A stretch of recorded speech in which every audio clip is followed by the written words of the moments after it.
Estamos falando a respeito de se vale a pena ou não abrir igreja autônoma e a gente procura entender o porquê estão abrindo tantas igrejas, multiplicando. Eu, inclusive, dirijo uma igreja autônoma há alguns anos.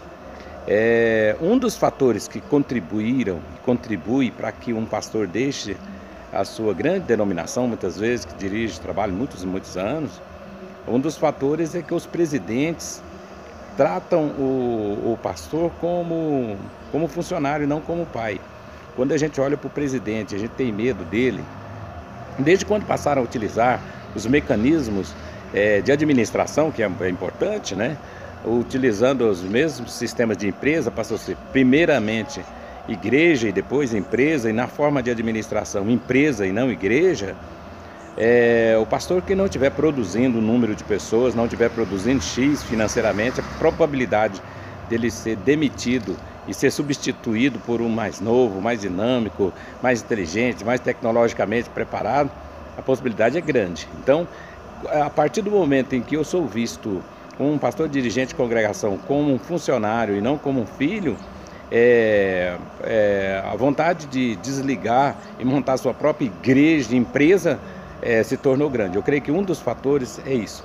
E toda vez que isso é um grande e grave erro, porque a gente tem que olhar para o pastor que dirige uma congregação como um filho, porque às vezes tem um lugar diferente e a gente não está prosperando naquele lugar, às vezes não está crescendo, está diminuindo. Uma cidade que às vezes a produção daquela cidade está em crise, alguma coisa que acontece. O que acontece naquela cidade? Ela produz o que?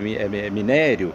Ela produz o que? Lavoura? Produz o que é indústria? Que tipo de indústria? Qual está tendo muita gente, se não está tendo gente? Se o povo daquela cidade está prosperando ou se o povo daquela cidade está diminuindo, isso vai influenciar também na igreja. E muitas vezes, quando você estabelece uma meta para a igreja, um alvo, aí se torna aqueles vendedores de fé, negociantes de fé, que vai abrir mão de princípios por causa de questões financeiras ou talvez até de número de pessoas para procurar agradar pessoas. E isso está errado. O evangelho nem sempre não pode se planificar, horizontalizar, de forma que todos vão crescer da mesma forma. Existem cidades que realmente é mais difícil, aquele período, tem que ter paciência com aquele pastor naquela cidade. Então, quando nós olhamos para o presidente, vimos ele como um patrão e não como um pai, entra aí um grave erro. Então é preciso ter a paternidade.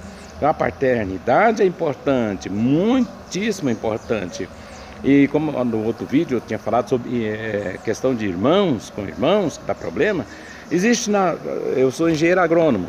Na questão do híbrido, por exemplo, você tem um milho híbrido, ele é muito melhor do que o outro, porque ele é mais uniforme, ele tem os grãos muito mais uniformes. Mas na hora de plantar o híbrido, você tem que ir na origem, para você comprar a semente dentro. Você não pode pegar o híbrido e plantar, você não vai prestar, não vai produzir. Se você fizer um cruzamento de um jegue com uma égua, você tem uma mula. A mula é mais forte do que o jegue, mais alto, maior, e é melhor, mais forte do que o cavalo, porque ela tem uma capacidade de resistência maior. Entretanto, ela não se produz, porque ela é híbrida. Então, quando você tem líderes que são híbridos, que são produzidos por um processo empresarial e não de paternidade espiritual, nós vamos ter um problema ali na frente, que não tem a reprodução. É bonito em série, como frango de granja, como suíno de granja, como gado de granja, mas não tem reprodução. Então temos que voltar ao crioulo, temos que voltar ao cruzamento entre pai e mãe, no simples, para que tenha reprodução e multiplicação, fecundação. Então é preciso ter paternidade espiritual para nós termos vitória, termos o sentimento de pai e de filho.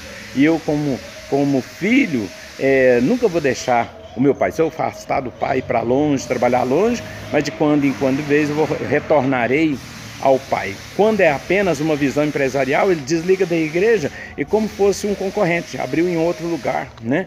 E isso é ruim, não é verdadeiro. Então nós temos Abraão e Sara. E nós temos a questão familiar. Israel é uma família, o povo é uma família, e a igreja é uma família. Nós fomos adotados mediante o sangue do Cordeiro, e nós temos o Pai. Ele diz, aqueles que creram, que aceitaram, os deu o poder de serem feitos filhos de Deus. Então nós temos que ser sempre filho. E aí a mãe, por mais simples, o pai mais simples que tem, o filho quer voltar àquela cozinha, aquele lugar de aconchego, sentar à mesa. Por mais que o filho se tornou médico, advogado, famoso, e os pais às vezes não têm nem conhecimento intelectual, no entanto é tão importante voltar àquela casa, sentar ali, conversar e ter o profundo respeito, e isso é que é vida, isso é que é vitória. Então, é filiação, paternidade e filiação é que vai determinar a nossa vitória. Então não esqueça os seus pais, mesmo se você saiu, abriu uma igreja, não esqueça os seus pais. É preciso, então, relembrar os pais e conectar com essa questão espiritual de filiação e de paternidade. Um grande abraço para você, dá um like aí, se inscreva no canal, é importante para nós continuarmos falando sobre o assunto. Abração para você, Deus te abençoe.